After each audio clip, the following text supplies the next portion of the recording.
सहनाववतु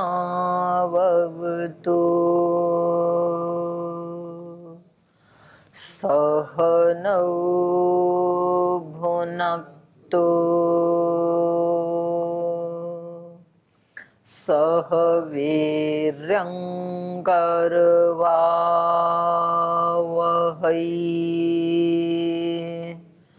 तेजस्विनावधीतमस्तु मा विद्विषावहै।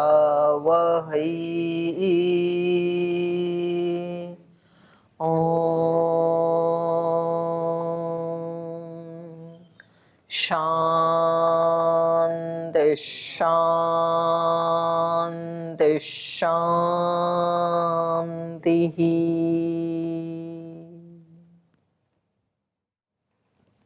सूत्र पाठ। ओम पूज्य।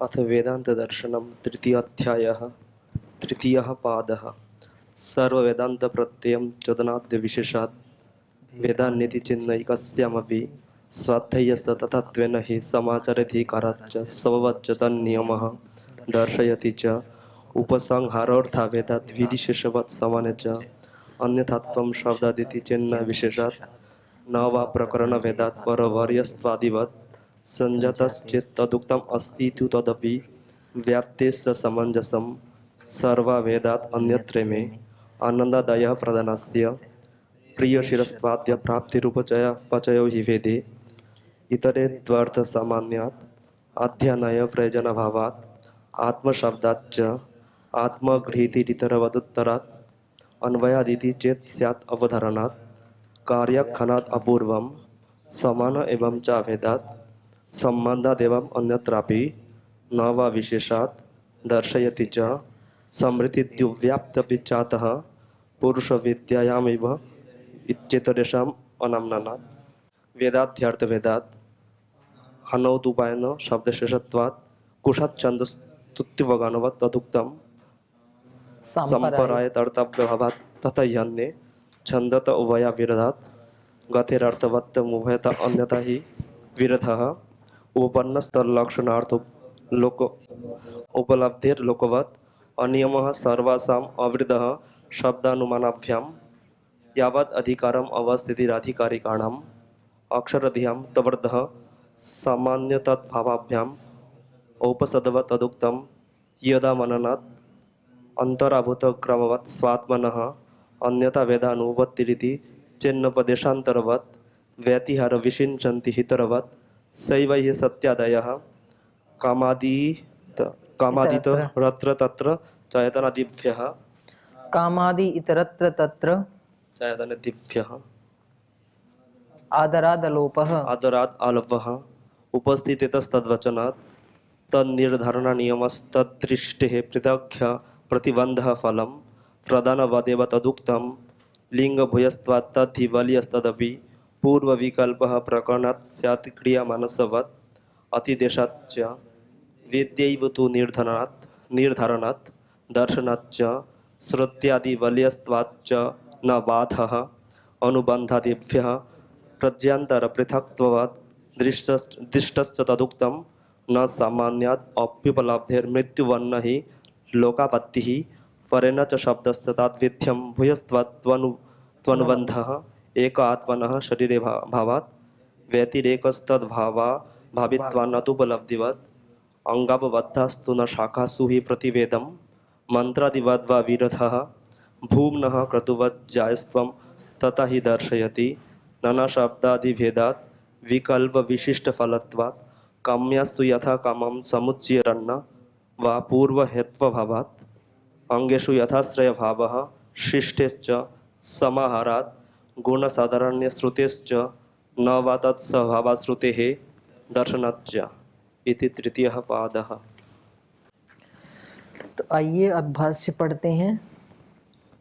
तृतीय अध्यायस्य तृतीयः पादः, और इसमें हमने 4 सूत्र पढ़े थे। यहाँ उपासना का विषय चल रहा है और सूत्रकार का कहना यह है कि वेदांत अर्थात सर्व वेदांत सर्व वेदांत का मतलब सभी उपनिषदों में प्रत्ययम, जो उपासना के संबंधित जो ज्ञान वर्णित किया गया है, तो वो अविशेषात, उसमें भेद न होने के कारण सभी उपासना की विधियां एक समान ही हैं, और उन सब उपासना की विधियों का उपास्य देव भी समान ही है, एक ही है। एक ब्रह्म की उपासना का ही निर्देश वो सब वचन करते हैं।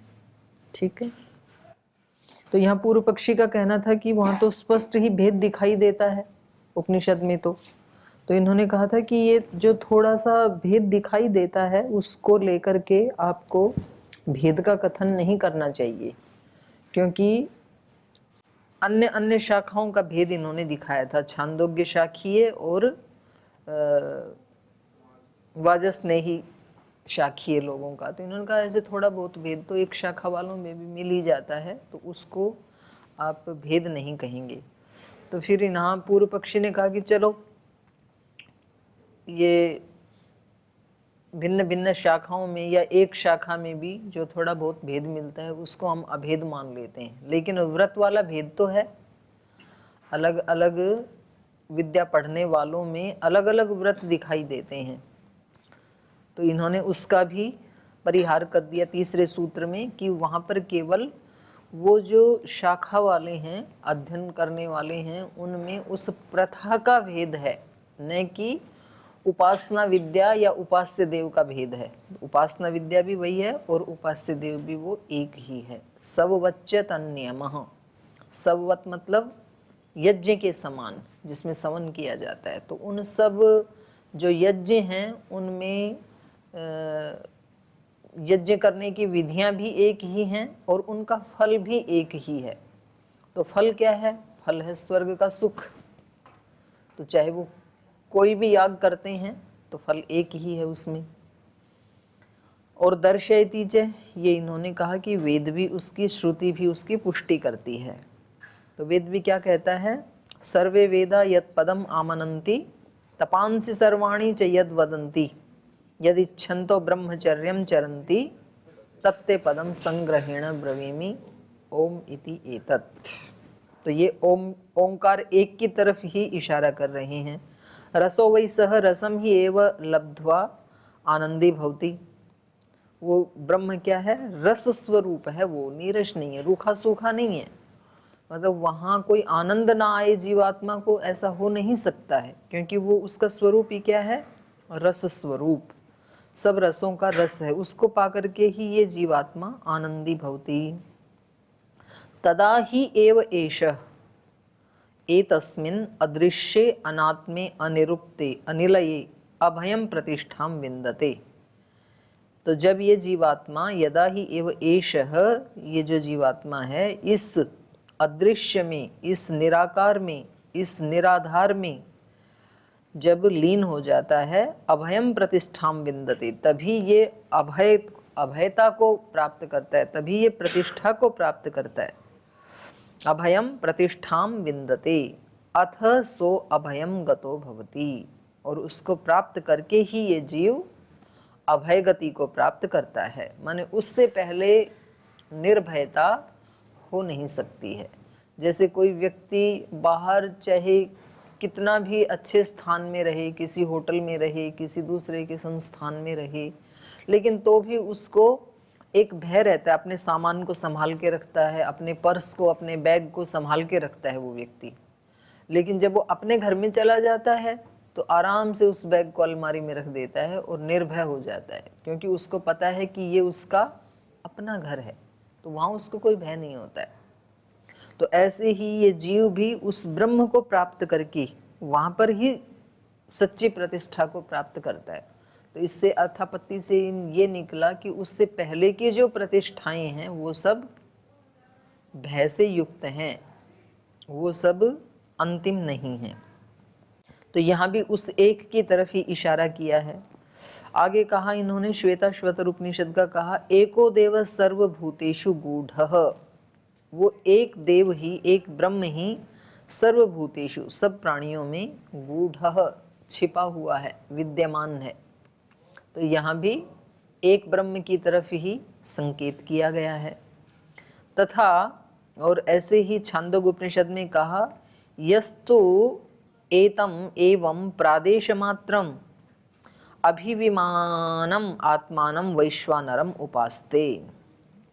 जो व्यक्ति एतम एवं इस ब्रह्म को एवं प्रादेश मात्रम, ये जो प्रादेश मात्र, तो प्रादेश मात्र के दो अर्थ किए गए हैं, एक है अंगुष्ठ मात्र अर्थ किया है और दूसरा किया है प्रादेश मात्रम, प्रत्येक देश मात्र में जो विद्यमान है, अर्थात जो सर्वव्यापक है। देश मात्र में जो, प्रत्येक देश मात्र में जो विद्यमान है उसको अभिविमानम, सबको मान देने वाला। ईश्वर क्या है? सबको मान देता है। माने ईश्वर की दृष्टि से हम जो जीवात्माएं हैं, हमारे पास कितना भी ज्ञान हो, ऐश्वर्य हो, तो ईश्वर की दृष्टि से वो ज्ञान क्या है? कुछ भी नहीं है। सारी पृथ्वी की दौलत भी हमें मिल जाए, ऐश्वर्य भी मिल जाए, तो ईश्वर के ऐश्वर्य की दृष्टि में वो क्या है? कुछ भी नहीं है। लेकिन तो भी ईश्वर इतना उदार है कि किसी जीवात्मा को यदि कोई छोटा मोटा ऐश्वर्य भी मिलता है तो उसको सम्मान दिलाता है। कोई छोटा सा भी तप त्याग करता है तो उसको सम्मान दिलाता है। तो ईश्वर क्या है?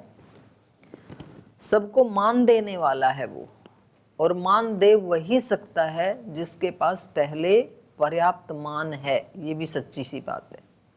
लोक में भी जो दूसरे को सम्मान देता है वो व्यक्ति पहले खुद महान होता है, तब वो किसी दूसरे को सम्मान दे सकता है। जिसके पास खुद ही कोई आत्मसम्मान नहीं है वो दूसरे को सम्मान दे नहीं सकता है। इसलिए जब कोई व्यक्ति हमें सम्मान देता है तो हमें ये सोच लेना चाहिए कि उस व्यक्ति के पास सम्मान की दौलत है और उसमें से वो हमें कुछ दान दे रहा है। मानो वो अपने भावों को अभिव्यक्त कर रहा है। जरूरी नहीं है कि हम वैसे हैं, उसके पास जो है वो दे रहा है, उसके पास एक देखने की दृष्टि है। तो हमारा सम्मान जरूरी नहीं है हमारा ही सम्मान है, बल्कि वो दूसरे व्यक्ति की दृष्टि की उदारता भी हो सकती है। और कोई व्यक्ति हमें अपमान दे रहा है तो जरूरी नहीं है कि वो दोष हमारे अंदर है ही, ये उस व्यक्ति की दृष्टि का दोष भी हो सकता है। दोनों चीजें उसमें जुड़ी होती हैं।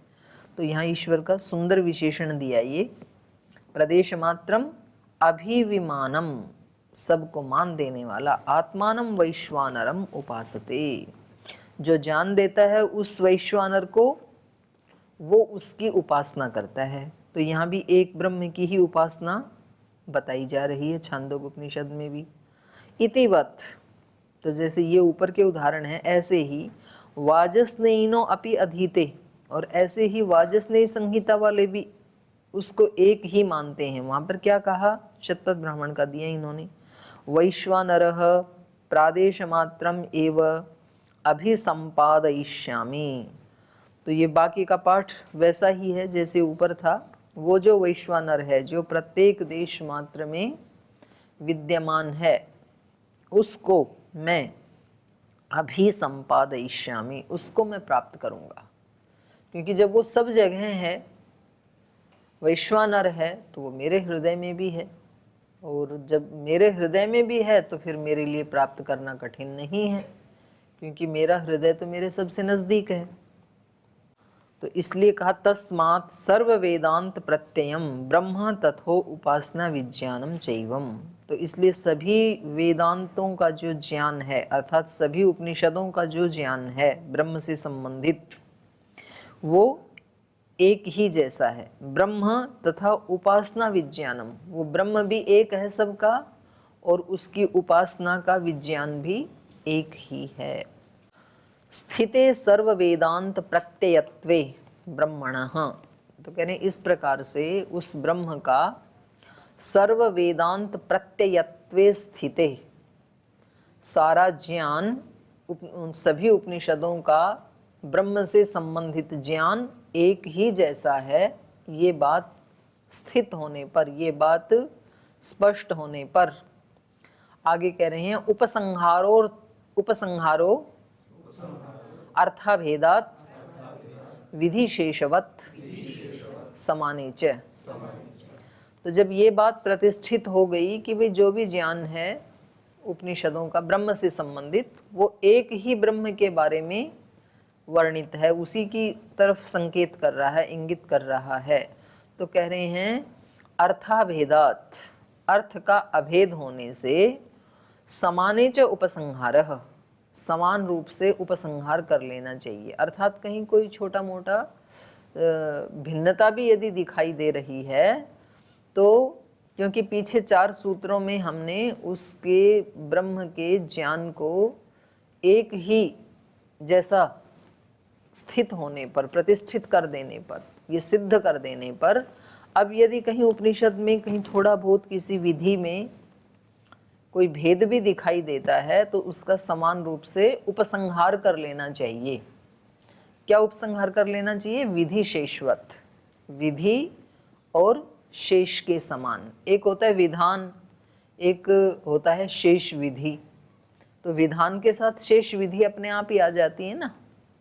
तो जो मुख्य विधान है, जैसे यज्ञ याग आदि करते हैं, तो उसमें क्या करते हैं, किसी एक याग में मूल प्रकृति का विधान कर दिया कि भाई ये मूल प्रकृति है, फिर उसके आगे जो हैं उनमें केवल मुख्य जो मंत्र हैं उस याग से संबंधित उनका विधान किया जाता है, तो ये उसके साथ ही जुड़ जाएगा जा करके। तो विधि शेष माने विधान के साथ जो शेष विधि है उसका जैसे उपसंहार कर लिया जाता है, तो ऐसे ही यहाँ पर एक ब्रह्म ही उपास्य है और उपासना की जो विधियां हैं वो उनका लक्षण भी एक ही है, ब्रह्म प्राप्ति। तो इस दृष्टि से कहीं कोई भिन्नता दिखे तो उसका उपसंहार कर लेना चाहिए। समाने खलु उपासना विज्ञाने समाने च उपास्ये तत्र तत्र वेदांतेषु प्रोच्यमानानाम उपास्य गुणानाम अन्यत्र वेदांत स्थले किल उपसंहार उपसंग्रह परिगणन समत्व संबंधः कर्तव्यः। समाने खलु उपासना विज्ञाने, समान रूप से जो उपासना का विज्ञान है या उपासना का विधान है, जैसे मानो कि ईशोपनिषद में भी उपासना का विधान है, फिर केन में भी, कठ में भी, मुंडक मांडुक्य आदि सभी में उपासना का विधान है। समाने खलु उपासना विज्ञाने समाने च उपास्ये, और उन सब उपासनाओं का उपास्य भी समान है। सारी उपासनाएं किसके लिए की जा रही हैं? ब्रह्म के लिए की जा रही हैं। तो उपास्य, उपास्य के समान होने पर तत्र तत्र वेदांतेषु, तो वो जो वाक्य हैं उपनिषद के उनमें वेदांतेषु प्रोच्यमाना नाम, वेदांत में जिनका कथन किया गया है उन उपास्य गुणानाम, वो जो उपास्य के गुण हैं। अब गुण अलग अलग बताए हैं क्योंकि ईश्वर अनंत है, ईश्वर के गुण भी अनंत हैं। तो किसी एक उपनिषद में ईश्वर के किसी एक गुण को लेकर के कोई उपासना कर रहा है, दूसरे उपनिषद में किसी दूसरे गुण को लेकर के कर रहा है, तीसरे में किसी तीसरे गुण को लेकर के कर रहा है। एक उपनिषद में एक साधक उस ईश्वर के विष्णु रूप को लेकर के उसकी उपासना कर रहा है, विष्णु कर्माणि पश्यत। दूसरे में शिव गुण लेकर के, कल्याणकारी है वो, तो उस रूप को लेकर के कोई उपासना कर रहा है। तीसरे में क्योंकि वो ज्ञान है तो ज्ञान गुण को लेकर के ज्ञान रूप ब्रह्म की उपासना कर रहा है। तो ऐसे अलग अलग गुणों को लेकर के जो अलग अलग वचन कहे गए हैं उन सब का यहाँ पर प्रोच्यमाना नाम उपास्य गुणानाम अन्यत्र वेदांत स्थले, भिन्न भिन्न जो वेदांत स्थल हैं, जो उपनिषद हैं, उनमें जो कहा गया है, जो प्रोच्यमान जो उनके गुण हैं उनका उपसंहारः, उपसंहार को ही खोला, उपसंग्रह, उपसंग्रह को ही स्पष्ट किया, परिगणन समत्व संबंध कर्तव्य, उन सब का परिगणन करके उनमें समत्व संबंध बिठा लेना चाहिए। माने वो सारे क्या हैं? ईश्वर के ही गुण हैं। और ईश्वर के कितने गुण हैं? अनंत गुण हैं। तो चाहे कोई एक गुण को लेकर के उपासना कर रहा है लेकिन कर तो ब्रह्म की ही रहा है ना उपासना। तो इसलिए उन सब का उपसंहार एक ब्रह्म में ही कर लेना चाहिए। कुतः, क्यों? अर्थाभेदात, अर्थ का अभेद होने से। जिसकी वो उपासना कर रहे हैं, जो उन शब्दों का अर्थ है अर्थात ब्रह्म, उसमें तो कोई भेद नहीं है। तस्य उपास्य रूपस्य वस्तुना अभेदात एकत्वात्, क्योंकि उन सब उपासना विधियों का जो उपास्य रूप वस्तु है अर्थात ब्रह्म, उस ब्रह्म के अभेदात, उसमें अभेद होने से, एकत्वात्, उसके एक होने से। तो वो प्रार्थना करते हैं ना हम, जो चाहे जिस पथ से आए साधक केंद्र बिंदु पहुंचेगा, देश जगेगा। तो केंद्र बिंदु तो एक ही है, तो परिधि में से कोई इधर से आए, इधर से आए, इधर से आए, एक परिधि वाले लोग उसी केंद्र पे पहुंचेंगे। तो यहाँ उपनिषद जो है उसके जितने भी वचन हैं वो ईश्वर के भिन्न भिन्न गुणों को लेकर के उपासना की पद्धति में उस दृष्टि से कहीं भेद हो सकता है, लेकिन उन सब वचनों का, उन सभी उपासना पद्धतियों का उपास्य तो एक ही है। कथम इति उच्यते, कैसे एक है भाई, वो उसके बारे में कह रहे हैं। विधि शेषवत, यथा विधि शेषाणाम अग्निहोत्रादि धर्माणाम अन्यत्र उक्तानाम सर्वत्र अग्निहोत्रादि कर्मणि उपसंग्रह क्रियते। कह रहे हैं जैसे विधि शेषाणाम अग्निहोत्रादि धर्माणाम, अग्निहोत्रादि के जो धर्म हैं, जो विधि शेष से युक्त हैं, अन्यत्र उक्ता नाम, मानो एक बात कहीं, प्रथम जो प्रकृति याग बोलते हैं उसको प्रकृति याग में कह दी, आगे फिर कुछ बातें विकृति याग में कह दी, तो दोनों का क्या कर लिया जाता है, उपसंहार कर लिया जाता है। जैसे हम दिवाली को यज्ञ करते हैं, होली को यज्ञ करते हैं, तो कुछ विशेष मंत्र बोले जाते हैं ना, और वो पुस्तक में यही दिया है कि भाई ये दिवाली के मंत्र हैं, तो हम सीधा वहां से शुरू नहीं करते हैं। पीछे का जो वो है मुख्य यज्ञ, जो प्रकृति यज्ञ, उसको हम ले आते हैं पहले और उसके बाद उसका विधान कर देते हैं। तो ऐसे ही यहाँ पर भी विधि शेषवत अन्यत्र उक्तानाम सर्वत्र अग्निहोत्रादि कर्मणि उपसंहारः क्रियते। सब जगह अग्निहोत्रादि में जो कर्म बताए हैं उन सब का उपसंहार कर लिया जाता है। होत्र रूपस्य अर्थस्य अभेदात्, क्यों? क्योंकि वो जो जितने भी वचन हैं, मंत्र आदि हैं, वो सब होत्र रूपी जो अर्थ है, क्योंकि सारे वचन किसके लिए हैं, यज्ञ रूप भगवान के लिए हैं, तो उनका फल जो है, उनका जो उपास्य है यज्ञ भगवान, उसका अभेदात, अभेद होने से हम उन सब का उपसंहार कर लेते हैं। तथैव अत्र अपि विज्ञेयम्, ऐसे ही यहाँ भी जान लेना चाहिए कि अलग अलग, नहीं तो फिर ना वो कई बार व्यक्ति इसी के अंदर ही झगड़ा कर देते हैं कि भाई उपासना पद्धति कौन सी ठीक है। तो आप पूछ रहे थे ना आरती जी उस दिन कि ये आप जो यज्ञ करते हो ये तो अलग है, और हमें जो आपने पुस्तक में दिया वो तो अलग है। तो ऐसा नहीं है। तो हाँ, तो आपको समझ में आया ना। तो ऐसे ही कई बार एक धर्म वाले भी उसमें कई बार झगड़ा कर देते हैं कि भाई ये क्रम ऐसे होना चाहिए। यहाँ तक कि पात्र भी बोले ये जो आचमन पात्र उसके साथ जो प्लेट है, तो प्लेट अलग रखनी चाहिए और चम्मच और गिलास अलग रखना चाहिए। दूसरे बोले नहीं, वो गिलास चम्मच प्लेट के अंदर रखनी चाहिए। बोले हाथ धो के पीछे पानी डालना चाहिए, बोले नहीं पीछे नहीं डालना चाहिए, प्लेट के अंदर डालना चाहिए। तो ऐसे छोटे छोटे त्रुटियों को लेकर के भी कई बार हम उसमें विभिन्नता पैदा कर लेते हैं, तो उसकी आवश्यकता नहीं है। मुख्य बात यह है कि वो जल आचमन के लिए है और अंग स्पर्श के लिए है, अंगों की शुद्धि के लिए है, वो हो जानी चाहिए। अब चाहे उसको बोले नहीं वो गिलास के बाईं तरफ रखना चाहिए, कुछ कहेंगे दाहिनी तरफ रखना चाहिए, तो उससे कोई अंतर नहीं पड़ता है। अथ आशंका निवार्यते, अब आशंका का निवारण कर रहे हैं। एक्चुअली यहाँ पर पहले आशंका उठानी चाहिए थी और फिर इस सूत्र से उसका निवारण करना चाहिए था, तो यहाँ थोड़ा प्रिंटिंग में आगे पीछे हो गया। आशंका नीचे भाष्य में है, पहले वो आएगी। आशंका ये है, एतत् सूत्र भाष्ये शंकराचार्यादि भाष्यकारैः भिन्न भिन्न उदाहरणानि खलु उपसंहारः प्रसंगतो बाह्यानि कल्पितानि, परंतु सूत्रमिदं न उदाहरणम अपेक्षते।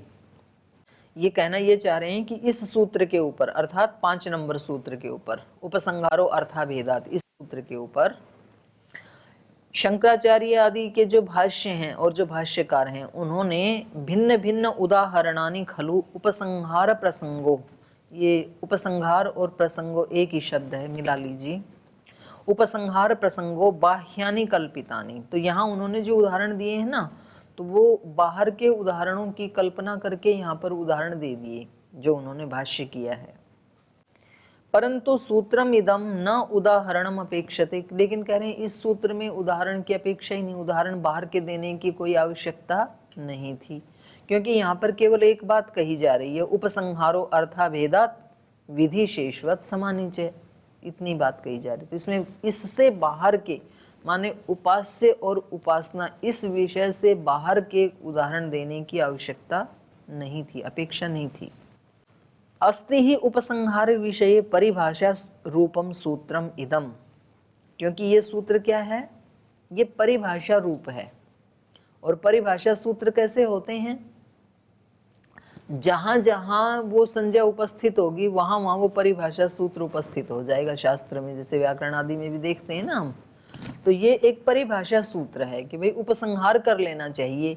तो जहां जहां भी उपासना की विधि का वर्णन किया जाएगा वहां वहां ये परिभाषा उपस्थित हो जाएगी, उपसंहार वाली। तो बोले यहाँ उदाहरण देने की जरूरत नहीं थी। उपसंहारो अर्थाभेदात, ये परिभाषा वहां पहुंच जाती कि उपसंहार कर लेना चाहिए अर्थ का अभेद होने से। इति पूर्व सूत्रस्य अवशेष आशंका निवृत्तये, तो ये जो पूर्व सूत्र का अवशेष था, माने ये बात वहाँ ऊपर कहनी थी, ये जो आशंका थी इसकी निवृत्ति के लिए आगे कहा जा रहा है, उदाहरणानि तु स्वयं सूत्रकृता आचार्येण अग्रे आनंदादय प्रधानस्य इति सूत्रारंभः आनंदादयो दीयन्ते। तो पहले सूत्र का उच्चारण कर लेते हैं। अन्यथात्वं शब्दादिति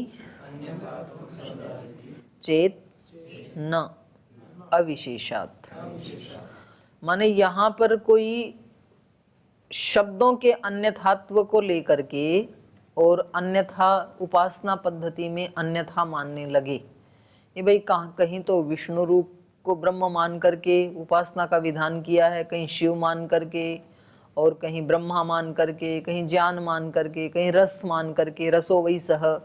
तो ये जो शब्दों का भिन्नत्व है, अथ शब्दात अन्यथात्वम, यदि शब्दों को लेकर के अन्यथात्व है ऐसा यदि कोई व्यक्ति कहे तो नहीं कहना चाहिए। अविशेषात, अर्थ का अविशेष होने से, शब्द का तो अन्यथात्व हो सकता है लेकिन अर्थ का एकत्व ही है, अन्यथात्व नहीं है। तो उसको कह रहे हैं ये, उस शब्दों के अन्यथात्व का भी उपसंहार कर लेना चाहिए, ये परिभाषा यहाँ भी आ जाएगी। तो कह रहे हैं उदाहरणानि तु, शंकराचार्य जी ने इस सूत्र के जो उदाहरण दिए हैं वो उदाहरण देने की आवश्यकता नहीं है। उदाहरणानि तु स्वयं सूत्रकृता आचार्येण, जो इस ग्रंथ का सूत्रकार है अर्थात व्यास आचार्य जी, व्यास ऋषि, उन्होंने अग्रे आनंदादय प्रधान से, जो 11 नंबर सूत्र है ना इसी पाद का, अगले ही पृष्ठ के ऊपर है, देख लीजिए। सर्वाभेदात अन्यत्र इमे आनंदादयः प्रधानस्य, माने सब का अभेद होने से, इमे प्रधानस्य आनंदादयः, ये जो भिन्न भिन्न नाम हैं ये उस प्रधान के ही हैं। प्रधान मतलब ब्रह्म के, उस परमात्मा के ही। आनंद आदि शब्द पहले भी आए हैं ना, आनंद, आकाश, ज्योति, ऐसे बहुत सारे शब्द आए हैं। दहर, प्राण, हृदय, ये सब उसी के ही हैं, भिन्न भिन्न नाम। तो बोले ये तो सूत्रकार खुद ही सूत्रों में ही इसका उदाहरण दे रहे हैं, तो यहाँ पर बाहर के उदाहरण देने की आवश्यकता नहीं थी।